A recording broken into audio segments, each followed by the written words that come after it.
नमस्कार friends and students, Aastha group of education की online video क्लासों में आपका स्वागत है। आज हम गैमेटोफाइट जनरेशन के बारे में स्टडी करेंगे। पिछले वीडियो लेक्चर्स के दौरान हमने फीमेल कॉर्न और फीमेल कॉर्न के अंदर जो बीजांड थे उनकी संरचना को स्टडी किया था। आज हम देखेंगे कि जो गैमेटोफाइट जनरेशन होती है उसकी जो संरचना है और उसका जो डेवलपमेंट है वो किस प्रकार होता है। तो पहले हम लेंगे मेल गैमेटोफाइट को, और मेल गैमेटोफाइट में किसकी संरचना को स्टडी करेंगे? माइक्रोस्पोर की संरचना को स्टडी करेंगे, क्योंकि आगे जाकर इससे ही क्या बनेगा? मेल गैमेटोफाइट बनेगा। तो पहले देखते हैं हम माइक्रोस्पोर की संरचना। तो जो माइक्रोस्पोर होता है यह मेल गैमेटोफाइट की प्रथम कोशिका मानी जाती है। क्या मानी जाती है? प्रथम कोशिका या first cell of male gametophyte. किसकी? मेल गैमेटोफाइट की प्रथम कोशिका कौन है? माइक्रोस्पोर है। तो किसके द्वारा ही क्या बनेगा?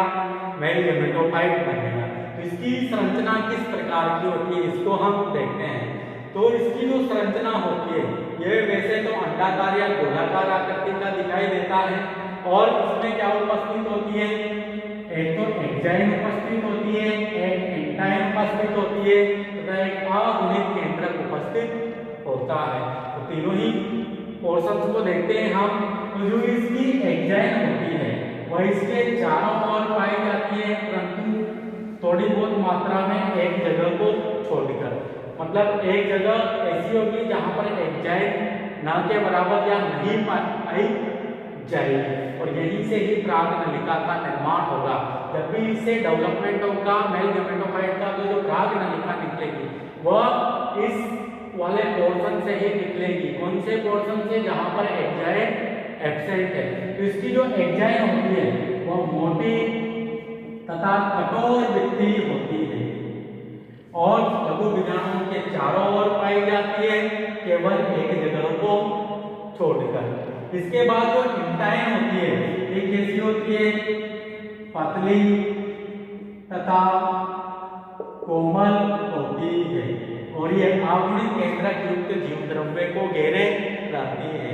और जिस जगह पर एंजाइम एब्सेंट होती है वहां से ये इंटाइन एक बाहर के रूप में बाहर की ओर निकली हुई रहती है। जैसे यहाँ पर एंजाइम एब्सेंट है तो जो इंटाइन होती है वो बाहर की ओर निकली हुई है।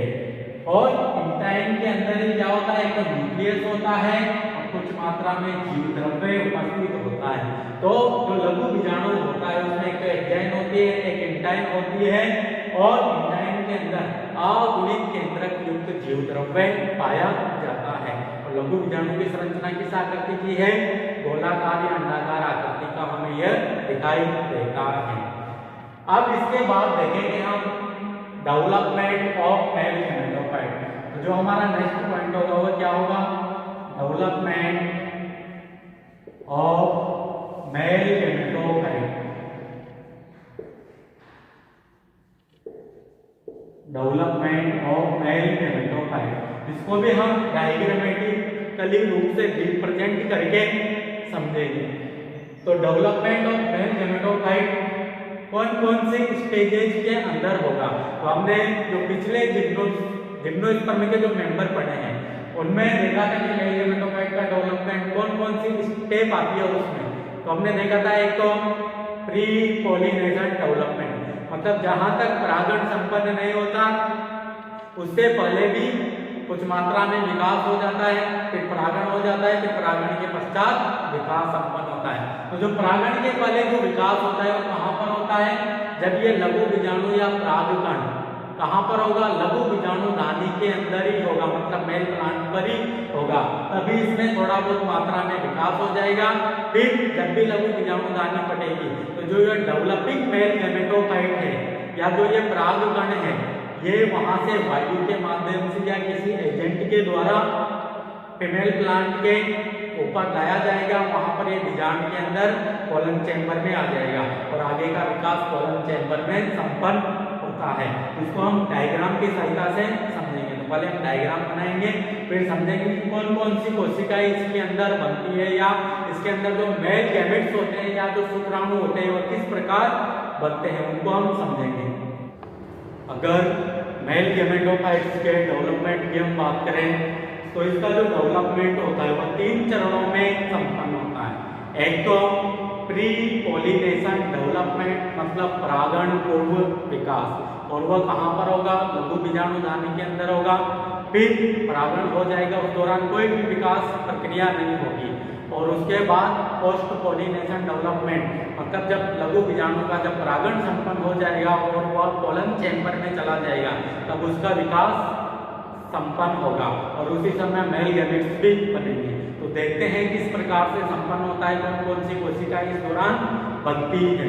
तो सर्वप्रथम जो लघु बीजाणु होता है उसकी संरचना किस प्रकार की होती है, इसमें एक जैज होगी, इंटाइन होगी और एक आगोनिक केंद्रक होगा और कुछ मात्रा में जीवद्रव्य होगा। इसमें क्या होता है, एक असमान अनुप्रस्थ विभाजन होता है। कौन सा विभाजन होगा, असमान अनुप्रस्थ विभाजन होता है, जिसके कारण 2 कोशिकाएं बनती हैं, एक तो प्रोथेलियल फर्स्ट सेल और एक एंग्रेडियल इनिशियल सेल। अब जो यहाँ पर ये प्रोथेलियल फर्स्ट सेल दिख रही है इसमें आगे जाकर कोई विभाजन नहीं होगा, इसका काम है आगे जाकर अपहासित होना और जो मेल गैमेट्स होते हैं या बाकी की जो कोशिकाएं होती हैं उनको पोषण देने का कार्य करेगी ये बात है। परंतु यहाँ पर जो एंग्रेडियल इनिशियल सेल होती है इसमें वापस से असमान अनुप्रस्थ विभाजन होता है। कौन सा विभाजन होगा, असमान अनुप्रस्थ विभाजन, जिसके कारण वापस से एक छोटी प्रोथेलियल सेकंड सेल या पीसी सेकंड बनेगी और एंग्रेडियल सेल का निर्माण होगा। यहाँ पर तो कौन सी थी, एंग्रेडियल इनिशियल सेल, और यहाँ पर कौन सी बनेगी, एंग्रेडियल सेल का निर्माण हो जाएगा। अब जो यहाँ पर प्रोथेलियल सेकंड है ये भी आगे जाकर कोई विभाजन नहीं करेगी, विभाजन होगा तो किसमें होगा, ओनली एंग्रेडियल सेल में होगा। अब जो ये एंग्रेडियल सेल होती है इसमें वापस से एक बार और विभाजन होता है, जिसके कारण एंग्रेडियल सेल से एक तो बनती है ट्यूब सेल और दूसरी बनती है जनरेटिव सेल। तो और जो ट्यूब सेल होती है वह उस सिरे पर बनती है जहां से प्राग नलिका का निर्माण होगा, क्योंकि प्राग नलिका में आगे जाकर किसको जाना है, ट्यूब सेल के केंद्रक को या ट्यूब न्यूक्लियस को जाना है। तो प्राग नलिका के यहाँ पर बनती है, लेकिन जनरेटिव सेल इसके थोड़ा पीछे की ओर बनती है। अब इस जो 4 कोशिकीय अवस्था में जो ये नर युग्मकोद्भिद है उसका डेवलपमेंट 4 कोशिकीय अवस्था तक हो गया। उसके बाद क्या होता है, इसमें परागण की प्रक्रिया संपन्न होती है, और परागण होने के पश्चात क्या होगा, वायु के माध्यम से या किसी भी एजेंट के माध्यम से यहाँ पर परागण संपन्न होगा। वैसे अगर जिम्नोस्पर्म में देखा जाए तो अधिकांश जो परागण होता है वह वायु के माध्यम से ही होता है। तो वायु के माध्यम से यह हवा में चला जाएगा, और उसी दौरान जो बीजांड होता है उसका जो बीजांड द्वार होता है उसके द्वारा एक पोलन ड्रॉप स्त्रवित की जाती है, और उस पोलन ड्रॉप से यह आकर्षित होगा और उससे जाकर चिपक जाएगा।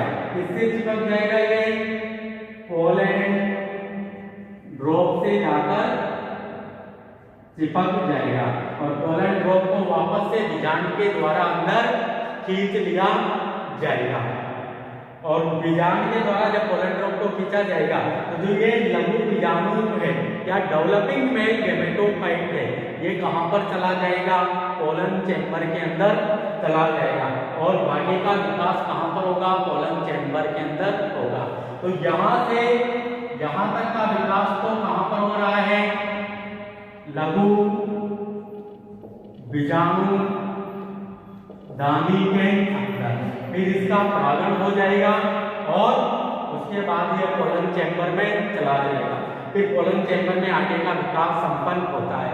जब ये पोलन चैम्बर में पहुंच जाता है तो उस दौरान क्या होता है, ये जर्मिनेट होता है और अंकुरित होकर जहाँ पर एग्जाइम एब्सेंट होते हैं वहां पर बहुत सारी प्राग नलिकाओं का निर्माण होता होता है।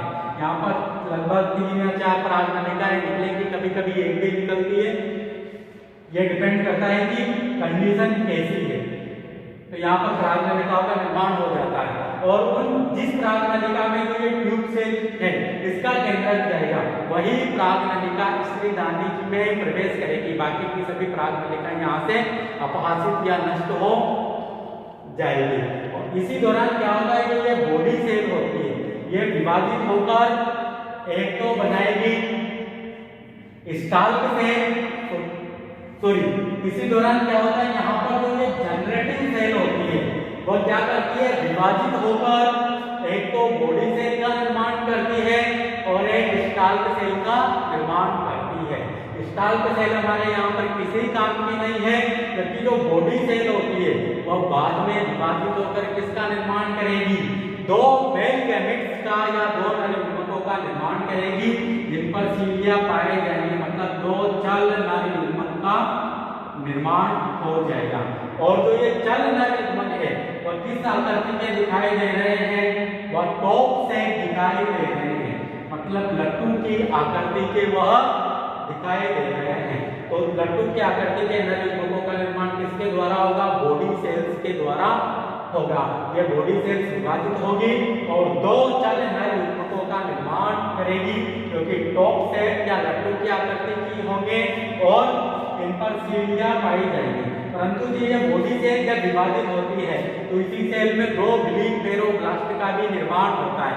या बिलीफ फेरोब्लास्ट भी देखने को मिलती है इन नर युग्मकों के सीलिया का निर्माण करने का कार्य करता है, क्योंकि यह नर युग्मक कैसे होते हैं, गतिशील होते हैं, इस कारण इनके चारों ओर क्या चाहिए, सीलिया चाहिए। और उन सीलिया का निर्माण किसके द्वारा किया जाएगा, बिलीफ फेरोब्लास्ट के द्वारा किया जाएगा। अब जो ये नर युग्मक होते हैं वह पोलन ट्यूब में ट्यूब न्यूक्लियाई के पीछे पीछे गति करते हैं और स्त्रीदानी में पहुंचते हैं और स्त्रीदानी में जाकर एक सेल के साथ फ्यूज हो जाएंगे और जाइगोट का निर्माण कर देंगे। इस प्रकार मेल गैमेटोफाइट का डेवलपमेंट होता है। ये किसकी तरह देखने को मिला है आपको, सेम टू सेम, अगर कुछ विशेष कंडीशन को छोड़ दें हम, जैसे यहाँ पर बहुत सारी परागनलिकाएं बन रही है या चल नर युग्मक बन रहे हैं, तो सेम टू सेम किसकी तरह होता है, पाइनस की तरह यहाँ पर देखने को मिलता है। पाइनस में भी सेम टू सेम ऐसी ही कोशिकाएं वहां पर हमें देखने को मिली थी, वैसी ही कोशिकाएं हमें गिंगो में देखने को मिली है। और ऐसे कौन से दो जिम्नोस्पर्म हैं जिनमें चल नर युग्मक पाए जाते हैं, तो एक तो कौन सा है, साइकस।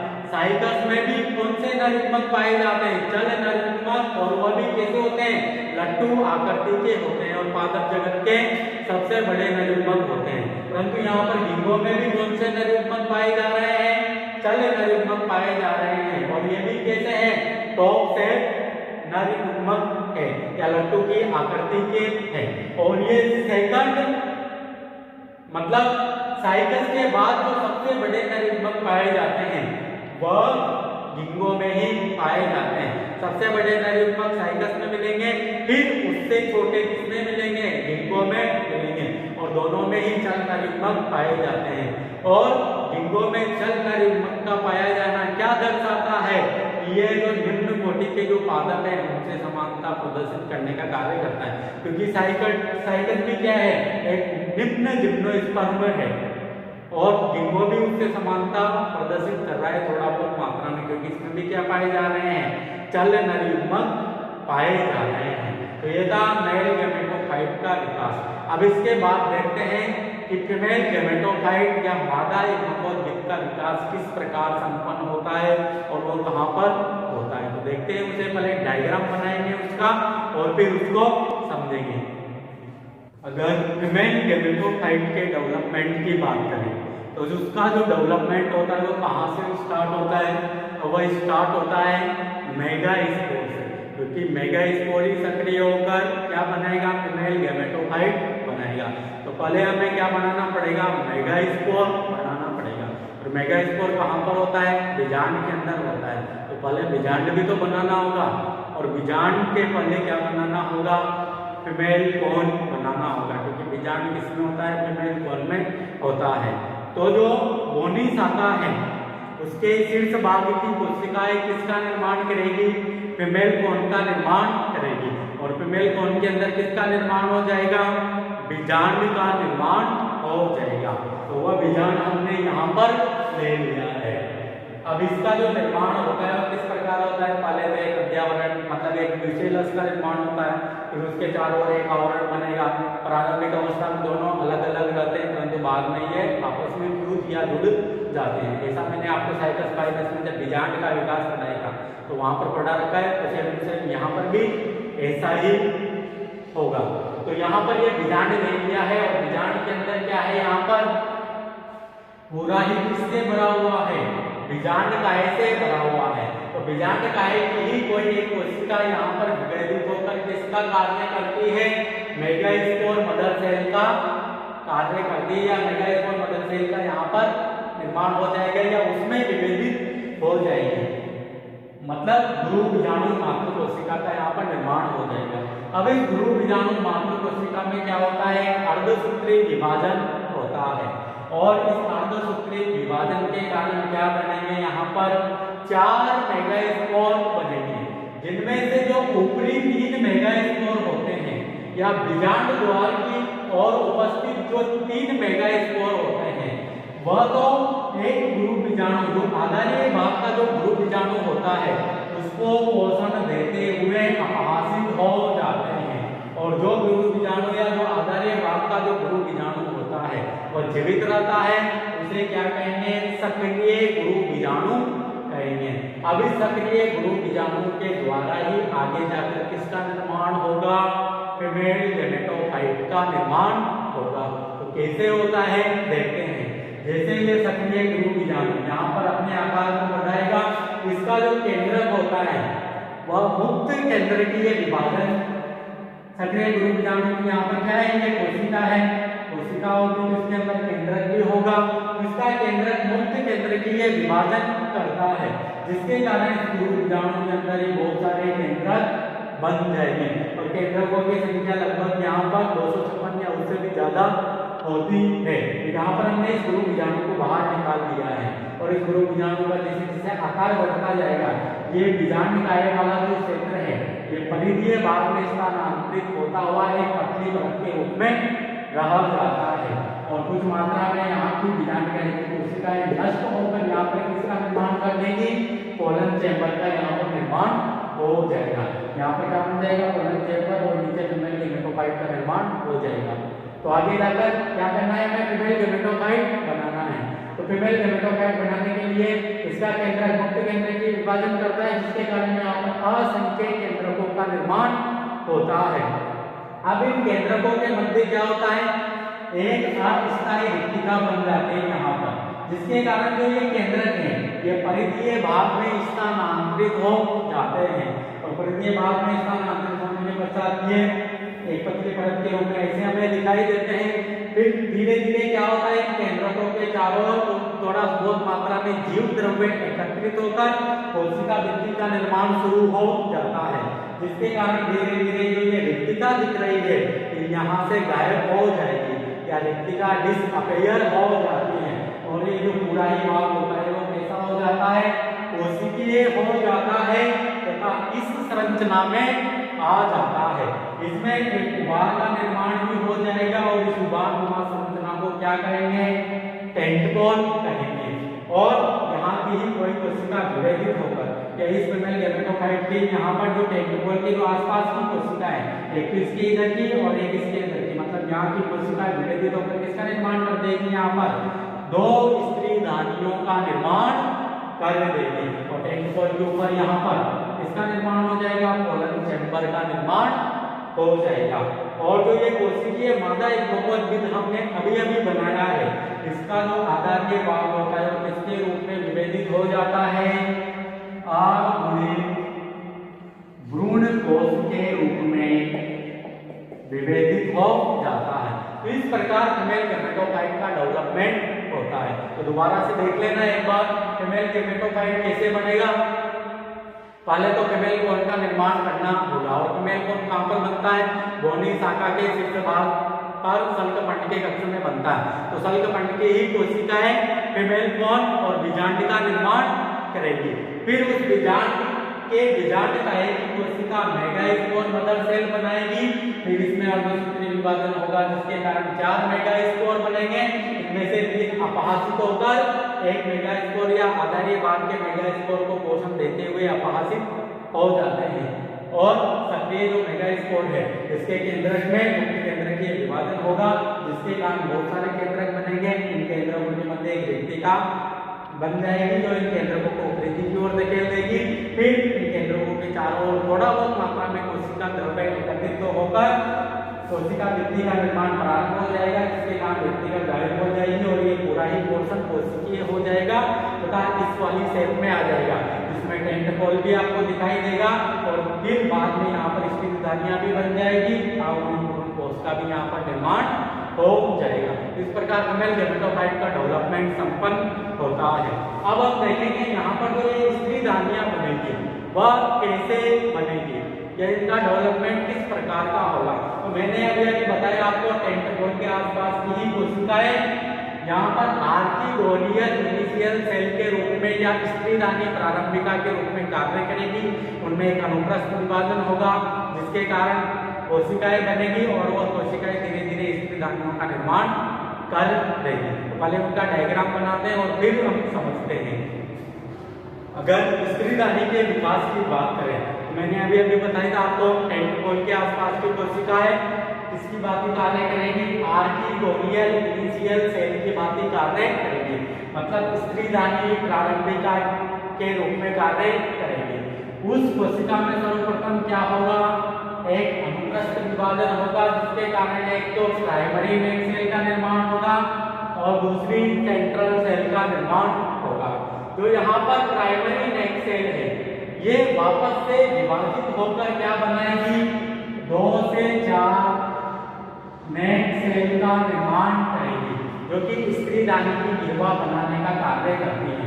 ये सेल जो आपको दिख रही है ये कौन सी सेल है, नेक सेल है जिनकी संख्या 2 से 4 तक हो सकती है। उसके बाद जो सेंट्रल सेल होती है इसमें वापस से एक असमान अनुप्रस्थ विभाजन होता है जिसके कारण एक तो छोटी बीसीसी बनती है और एक बड़ी एक सेल का निर्माण होता है। छोटी तो क्या बनेगी, बीसीसी वेंट्रल कैनाल सेल और एक बड़ी एक सेल का निर्माण होता है। और यहाँ पर जो ये बीसीसी होती है ये निषेचन के ठीक बाद या निषेचन के ठीक पूर्व अपहासित हो जाती है जबकि जो एक सेल होती है निषेचन में भाग लेने का कार्य करती है। और स्त्रीधानी में आपको कुछ मात्रा में स्टार्च ग्रेन्यूल्स भी देखने को मिलेंगे। इस प्रकार स्त्रीधानी का विकास संपन्न होता है। दोबारा सुने, सर्वप्रथम टेंटकल के आसपास की जो कोशिकाएं होती है और आर्किगोनियल इनिशियल सेल की बात कार्य करेगी उसमें एक अनुप्रस्थ विभाजन होता है जिसके कारण प्राइमरी नेक सेल सेंट्रल सेल का निर्माण होता है। 2 सेल बनती है, एक तो प्राइमरी नेक सेल और एक सेंट्रल सेल।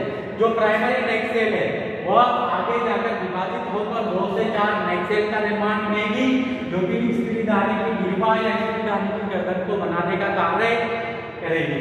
और जो सेंट्रल सेल होती है इसमें असमान अनुप्रस्थ विभाजन होता है जिसके कारण एक तो छोटी बीसीसी बनती है और एक बड़ी एक सेल बनती है और स्त्रीधानी में कुछ मात्रा में स्टार्च ग्रेन्यूल्स भी पाए जाते हैं। अब जो ये बीसीसी होती है यह निषेचन के समय या निषेचन के ठीक पूर्व अपहासित हो जाती है जबकि एक सेल निषेचन में भाग लेने का कार्य करती है। अब यहाँ पर हमने एक सेल भी बना ली और जो मेल गैमेटोफाइट का डेवलपमेंट पढ़ा था वहां पर हमने मेल गैमेट्स भी बना लिए। तो अब क्या करवाना है हमें, अब करवाना है फर्टिलाइजेशन या निषेचन। तो निषेचन के दौरान क्या होगा, जो मेल गैमेट कॉलन चैम्बर में आ चुके हैं वह प्राग्नलिका के द्वारा कहां पर स्थानांतरित हो जाएंगे, इस स्त्रीधानी में स्थानांतरित हो जाएंगे। कैसे होंगे, जैसे प्राग्नलिका आएगी तो नेक सेल्स को एक दूसरे से यहाँ पर हटाती हुई यहाँ पर आ जाएगी। इसके शीर्ष सिरे पर क्या है, ट्यूब न्यूक्लियाई है और दोनों मेल गैमेट यहाँ पर पीछे और गमन कर रहे हैं। यहाँ पर आकर पराग नलिका का अग्रसिरा फट जाता है, जिसके कारण जो ट्यूब न्यूक्लियर होता है वो दोनों नलिका स्त्री धानी में मुक्त हो जाते हैं। ट्यूब न्यूक्लियर को अपहासित हो जाएगा और दोनों में से एक मेल गैमेट्स इस एक सेल के साथ फ्यूज होकर या इसके साथ संलयित होकर इससे जाइगोट का निर्माण कर देगा और जो दूसरा नरयुग्मक होता है वह भी अपहासित हो जाएगा। इस प्रकार निषेचन की प्रोसेस के द्वारा यहाँ पर क्या बन जाएगा, स्त्री धानी के अंदर जाइगोट का निर्माण हो जाएगा। फिर इस जाइगोट से आगे जाकर क्या बनेगा, एम्ब्रियो बनेगा। तो हमारा जो अगला टॉपिक होगा वह होगा एम्ब्रियो डेवलपमेंट। तो आज के लिए इतना ही काफी है। धन्यवाद।